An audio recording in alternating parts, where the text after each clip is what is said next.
ને મિત્રો મજામાં.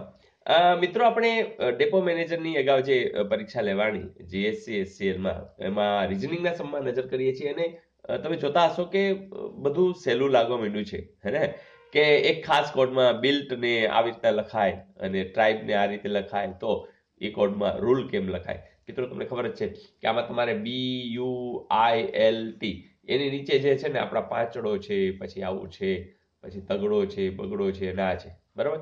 એવી જ રીતે કોણ છે બીજું આપ્યું છે ટ્રાઇબ. તો એકાદ જે ન હોય એ આમાં ક્યાંક આવી જતા હશે. જેમ કે અહીંયા એ છે, આ 9 છે, 3 છે, 5 છે અને સી છે. હવે તમને જે રૂલ જે છે ને એમાં જે જે શબ્દ છે આર આવ્યો, બરાબર. તો આર નું ક્યાંક તો આપ્યું જશે ને, આ રહ્યું આર એટલે નવડો. પછી યુ યુ જોજો ક્યાં છે, આ રહ્યું તો આ. બસ એકદમ સિમ્પલ. એલ એલ એટલે બગડો, બરાબર. આ જો એલ નો બગડો.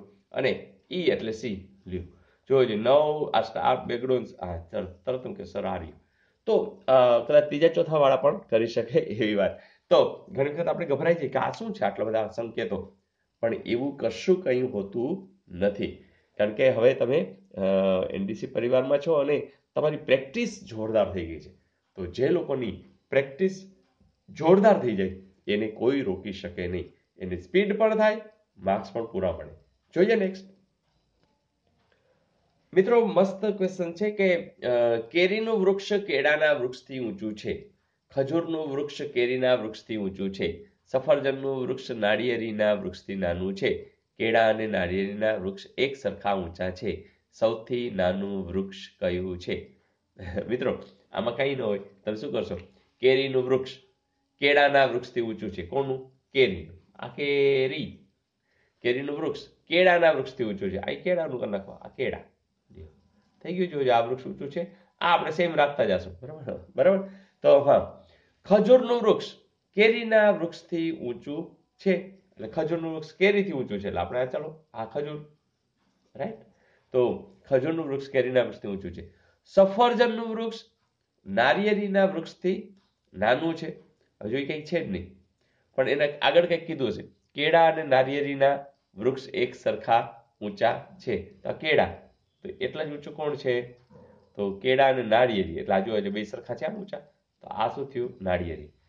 હવે હવે આ તમે સફરજનનું વૃક્ષ નાળિયેરીના વૃક્ષથી નાનું છે એટલે સફરજનનું વૃક્ષ તમે નાનું બનાવો કેનાથી? નાળિયેરીથી. તો આ સફરજનનું. હવે પ્રશ્ન શું છે? સૌથી નાનું વૃક્ષ દેખાય જ છે, કોણ છે? તો આ. અને એ કોણ છે? સફરજન. Is it okay? તો આવું કંઈક કે જેમાં તમને ખ્યાલ આવી જાય કે આમ જ હોય. તો આ જે વાત છે એ આટલી બધી સહેલી હોય છે અને એ તમે સ્યોરિટી સાથે પકડી શકશો. તો જે વાત આપી છે એ અહીં લખતા જાઓ, બરાબર. ખાલી એક લીટીના સંદર્ભે એટલે આપણે નાનું મોટું ઊંચું છે ખ્યાલ આવી જાય. તો જો આવો જ એક હોમવર્ક આપી દઉં છું, પણ મિત્રો થોડુંક સ્માર્ટ વર્ક કરવું પડશે અને મને ખાતરી છે કે તમે લોકો જવાબ આપી જ દેશો. પણ શું લોજિક છે એ તમારે ગોતી લેવાનું છે. તો આપી દો હોમવર્ક. ચલો આપી દો પ્રશ્ન. મિત્રો ફરીથી સમજી લેજો, મજા આવે એવો તો છે જ.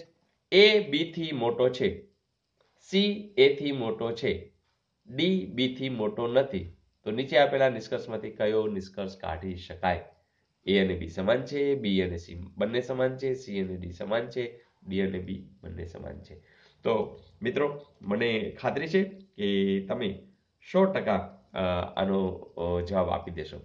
તો કોમેન્ટ્સની અંદર જરૂર લખી નાખજો. હા, ગઈકાલનું હોમવર્ક પ્રશ્ન મિત્રો બહુ સરસ હતો કે એક વ્યક્તિ એક ફોટો જોઈ રહ્યો હતો. તેણે કહ્યું કે મારા કોઈ ભાઈ બહેન નથી, પણ આ વ્યક્તિના પિતા મારા દાદાના એકમાત્ર પુત્ર છે. તો તે વ્યક્તિ કોનો ફોટો જોઈ રહ્યો હતો? હવે જો એક વ્યક્તિ એક ફોટો જોઈ રહ્યો છે, ધારો કે આ ફોટો જોઈ રહ્યા છે, આ ફોટો છે, બરાબર. તેણે કહ્યું કે મારા કોઈ ભાઈ બહેન નથી એટલે બોલનાર, પણ આ વ્યક્તિના પિતા એટલે આ જે વ્યક્તિ જોઈ રહી છે એના પિતા, ચલો આ પિતા, આ વ્યક્તિના પિતા મારા દાદાના એકમાત્ર પુત્ર છે. હવે જો એના દાદાના એક માત્ર પુત્ર એટલે આના તો પુત્ર છે જ, એટલે કે આ વ્યક્તિ બોલનાર છે એ અહીંયા છે, રાઈટ. ફરીથી જો આ વ્યક્તિના પિતા મારા દાદાના એક, અચ્છા ઓકે, મારા દાદાના એટલે એના દાદાના એટલે અહીંયા આવશે કારણ કે એના દાદા આ થાય. Is it okay?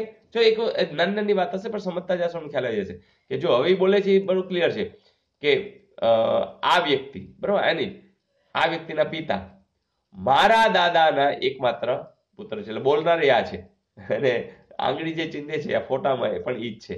તો તે વ્યક્તિ કોનો ફોટો જોઈ રહ્યા છે? તમે તરત કહેશો પોતાનો. ફરીથી સમજવું છે.